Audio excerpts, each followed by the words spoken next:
AIB exam all India बार examination के लिए पारिवारिक कानून फैमिली लॉ के 20 महत्वपूर्ण MCQs with explanation in Hindi हिंदू, मुस्लिम, ईसाई, पारसी और विशेष विवाह अधिनियम से संबंधित।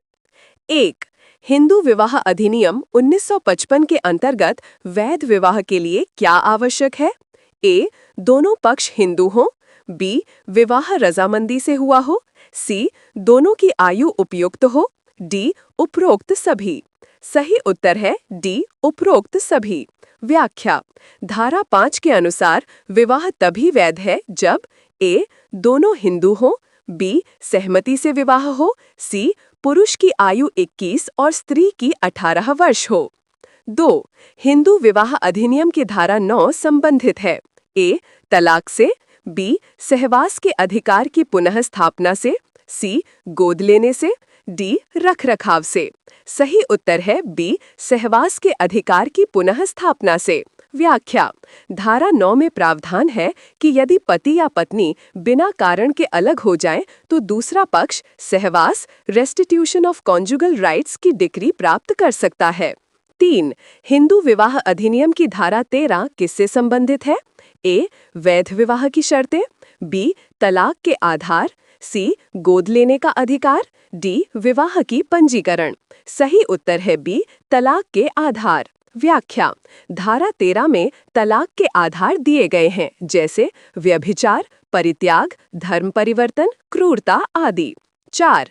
हिंदू गोद लेना और भरण पोषण अधिनियम 1956 के तहत किसे गोद लिया जा सकता है? A. केवल पुत्र। B. केवल पुत्री। C. पुत्र या पुत्री दोनों। D. कोई नहीं। सही उत्तर है C. पुत्र या पुत्री दोनों। व्याख्या: 1956 के अधिनियम ने दोनों लिंगों को समान अधिकार दिए हैं। पुत्र और पुत्री दोनों को गोद लिया जा सकता है। 5. मुस्लिम कानून में तलाक ए बिद्दत अब A. वैध है। B. अवैध और दंडनीय है। C. वैध केवल शर्तों पर। D. धार्मिक विषय है। सही उत्तर है B. अवैध और दंडनीय है। व्याख्या: सुप्रीम कोर्ट के निर्णय शायरा बानो बनाम यूनियन ऑफ इंडिया 2017 व संसद द्वारा पारित मुस्लिम महिला विवाह अधिकार संरक्षण अधिनियम 2019 के अनुसार यह अवैध व दंडनीय अपराध है। 6. मुस्लिम कानून में खुला क्या है? A.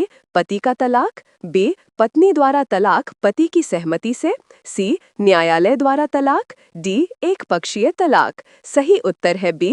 पत्नी द्वारा तलाक पति की सहमति से। व्याख्या: खुला वह प्रक्रिया है जिसमें पत्नी तलाक मांगती है और मेहर वापस करके पति की सहमति से अलग हो सकती है। 7. मुस्लिम कानून में इद्दत अवधि का उद्देश्य क्या है? A. पुनर्विवाह में देरी करना। B. संतान की पितृत्व की पुष्टि। C. तलाक को लंबा करना। D. धार्मिक रस्म। सही उत्तर है B. संतान की पितृत्व की पुष्टि। व्याख्या: इद्दत अवधि यह सुनिश्चित करती है कि स्त्री गर्भवती न हो, जिससे भविष्य में वंशज का निर्धारण स्पष्ट रहे। 8. हिंदू कानून में विवाह का स्वरूप क्या है? A. अनुबंध। B. पवित्र संस्कार। C. सामाजिक समझौता। D. करार। सही उत्तर है B. पवित्र संस्कार। हिंदू धर्म में विवाह को संस्कार माना गया है, जो केवल सामाजिक ही नहीं बल्कि धार्मिक बंधन भी है। 9. विशेष विवाह अधिनियम 1954 के तहत विवाह करने वाले पक्ष A. किसी भी धर्म के हो सकते हैं। B. केवल हिंदू। C. केवल मुस्लिम। D. केवल ईसाई। सही उत्तर है A. किसी भी धर्म के हो सकते हैं। व्याख्या: यह अधिनियम सिविल विवाह की अनुमति देता है, जिससे विभिन्न धर्मों के लोग बिना धार्मिक रीति से विवाह कर सकते हैं। 10. क्रिश्चियन विवाह अधिनियम 1872 के तहत पुरुष की न्यूनतम आयु क्या है?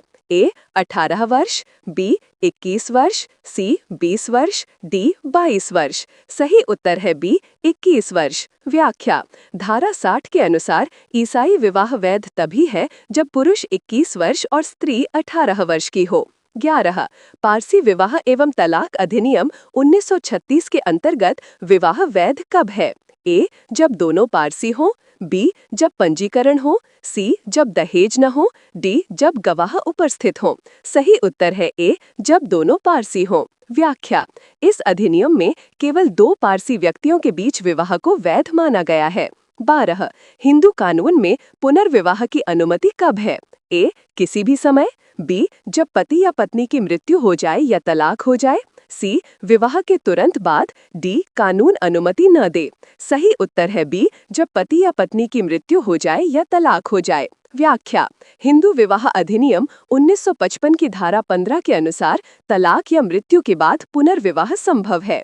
13 हिंदू विधवा पुनर्विवाह अधिनियम कब पारित हुआ था? ए. 1850, बी. 1856, सी. 1860, डी. 1872। सही उत्तर है बी. 1856। हिंदू विधवा पुनर्विवाह अधिनियम 1856 ने हिंदू विधवाओं को पुनर्विवाह का कानूनी अधिकार प्रदान किया। 14 भरण पोषण मेंटेनेंस का अधिकार किस अधिनियम में दिया गया है? ए. हिंदू गोद लेना और भरण पोषण अधिनियम 1956, बी. हिंदू विवाह अधिनियम 1955, सी. विशेष विवाह अधिनियम 1954, डी. मुस्लिम महिला अधिनियम 1986। सही उत्तर है ए. हिंदू गोद लेना और भरण पोषण अधिनियम 1956। व्याख्या: इस अधिनियम में पति, पत्नी, माता-पिता, पुत्र और पुत्री के बीच भरण पोषण का अधिकार और कर्तव्य निर्धारित किया गया है। 15 मुस्लिम विधवा की इद्दत अवधि पति की मृत्यु पर कितनी होती है? ए. 3 हाइज, बी. 4 महीने 10 दिन, सी. 3 महीने, डी. 6 महीने। सही उत्तर है बी. 4 महीने 10 दिन। व्याख्या: कुरान के अनुसार पति की मृत्यु के बाद विधवा को 4 महीने 10 दिन तक इद्दत में रहना होता है। 16 तलाक के बाद हिंदू स्त्री को भरण पोषण का अधिकार कहाँ से मिलता है?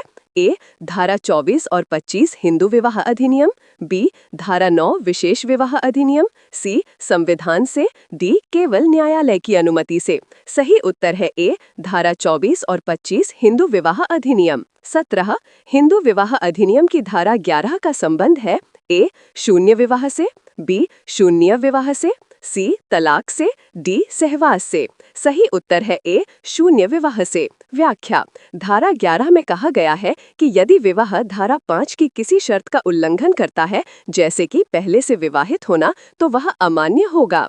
18 हिंदू विवाह अधिनियम की धारा 12 संबंधित है ए. शून्य विवाह से, बी. वैध विवाह से, सी. तलाक से, डी. गोद लेने से।